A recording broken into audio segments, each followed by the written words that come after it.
নমস্কার, আশা করি ভালো আছেন।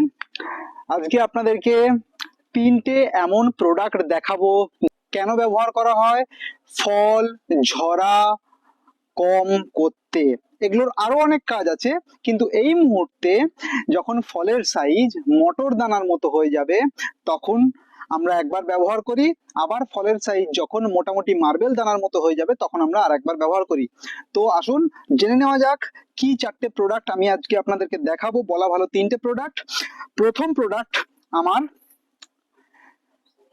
Nano urea.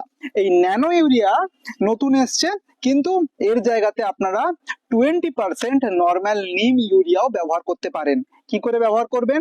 20% ইউরিয়া ইউজ করবেন 1 লিটার জলে, বা যদি ন্যানো ইউরিয়া ইউজ করেন তাহলে লিটারে 1 থেকে 2 ml ব্যবহার করবেন।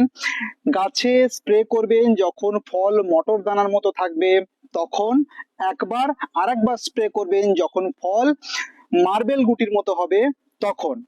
ডোজ একই থাকবে। যদি ন্যানো ইউরিয়া না পান তাহলে নর্মাল ইউরিয়া 20%। দ্বিতীয় প্রোডাক্ট আমার আলফা ন্যাপথাইল অ্যাসিটিক অ্যাসিড, যেটা বাজারে প্ল্যানোফিক্স নামে পরিচিত। এটা আপনারা ব্যবহার করবেন একই রকম ভাবে মটর দানার মতো ফল যখন থাকবে তখন একবার, লিটারে 0.5 ml, তার বেশি নয়। তার বেশি হলে ফল ঝরে যাবে সব। লিটারে 0.5 ml একবার, আর একবার ব্যবহার করবেন যখন ফলগুলো মার্বেলের আকৃতি নেবে। এই হলো আমার second product, alpha naphthyl acetic acid, planofix নামে পরিচিত। 3 নম্বর প্রোডাক্ট হচ্ছে দুটো কম্বাইন্ড প্রোডাক্ট। তার মধ্যে রয়েছে বোরন এবং 13-40-13 এনপিকে 13-40-13।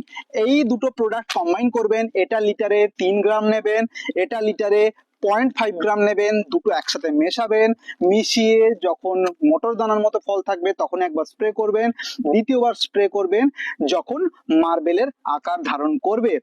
নিশ্চিতভাবে ভালো ফল আপনারা পাবেন, আমি পাচ্ছি। এগুলো এরকম প্রোডাক্ট নয় যে যা হোক একটা উঠিয়ে আপনাকে বলে দিলাম, এগুলো পরীক্ষালব্ধ প্রোডাক্ট, ব্যবহার করবেন। বোরনের সম্বন্ধে আমি ডেডিকেটেড একটা ভিডিও দেব।